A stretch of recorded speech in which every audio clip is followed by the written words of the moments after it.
दारू पी के खड़े थे। उन्होंने रेसलर्स के साथ लड़ाई करी, धक्कम धुक्का करा, उनको गालियां दी।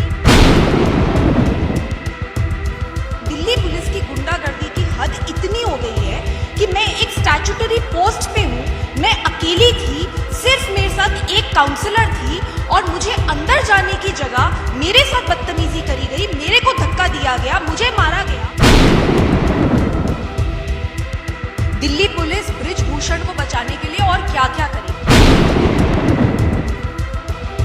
मैं दिल्ली महिला आयोग की अध्यक्ष हूँ, मुझे पुलिस स्टेशन में बिठाया जा रहा है, डिटेन किया जा रहा है और वो जो ब्रिजभूषण है, जो गुंडा है, वो एसी के कमरे में सो रहा है। ऑफिसर्स दारू पी के खड़े थे, उन्होंने रेसलर्स के साथ लड़ाई करी, धक्कम धुक्का करा, उनको गालियां दी और इस पूरे घटनाक्रम में 2 लोगों को गंभीर चोटें आई। इसको इन्वेस्टिगेट करने के लिए, समझने के लिए और लड़कियों की मदद करने के लिए रात में 12 बजे मैं यहाँ पे पहुंची।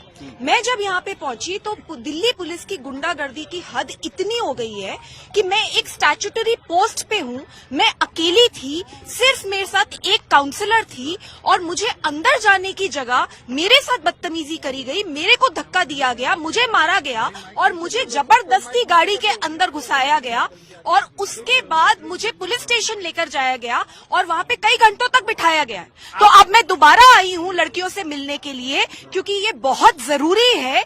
ये लड़कियां इस देश की आन बान शान है, ये सड़कों पे बैठी हैं और मैं दिल्ली महिला आयोग की अध्यक्ष हूँ, मुझे पुलिस स्टेशन में बिठाया जा रहा है, डिटेन किया जा रहा है और वो जो ब्रिजभूषण है, जो गुंडा है, वो एसी के कमरे में सो रहा है।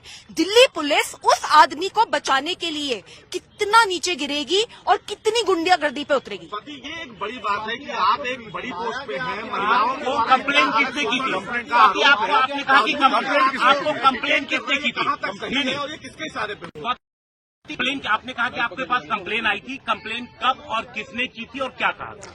हमें बताया गया लड़कियों के द्वारा कि विनेश फोगाट और साक्षी मलिक के द्वारा उनकी हमारी उनसे बात हुई। उन्होंने हमें बताया कि यहाँ पे उनके साथ बहुत बदसलूकी हुई है, गालियां दी गई हैं। कुछ ऑफिसर्स थे जो उनके हिसाब से उन्होंने दारू पी रखी थी, धक्कम धुक्का हुआ है, उनके जो भाई हैं उनको बड़ी गंभीर चोटें आई हैं। तो उसको देखने के लिए, लड़कियों की मदद करने के लिए दिल्ली महिला आयोग की अध्यक्ष हूँ मैं, अकेले आई हूँ तो क्यों नहीं आऊंगी? मैं अभी भी आई हूँ और मैं कहना है कि सोमनाथ भारती की वजह से हंगामा शुरू हुआ। वो फोल्डिंग लेके आए थे, मना किया गया था 12 बजे के बाद यहाँ पर कोई नहीं आएगा। वो फोल्डिंग लेके आए थे और इस वजह से उनके समर्थक जो उनके साथ थे उन्होंने हंगामा शुरू किया। तब बीच बचाव में पुलिस को हल्के बल का प्रयोग करना पड़ा।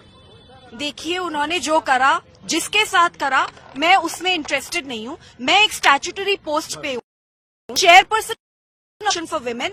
लड़कियों से मिलना मेरा सिर्फ हक ही नहीं, मेरी ड्यूटी है। तो उस ड्यूटी को करने में दिल्ली पुलिस मुझे सहयोग क्यों नहीं करी, मुझे ये समझ नहीं आ रहा। मैं अभी अकेली हूँ, मेरे साथ एक मेरी मेंबर की कमीशन की मेंबर है और एक काउंसलर है। हम 3 लोग अंदर जाएंगी और मैं लड़कियों से बात करना चाहती हूँ क्योंकि मेरे को अब उन लड़कियों की सेफ्टी का बहुत सीरियस कंसर्न है। जब दिल्ली पुलिस हमारे साथ धक्कम धुक्का कर सकती है,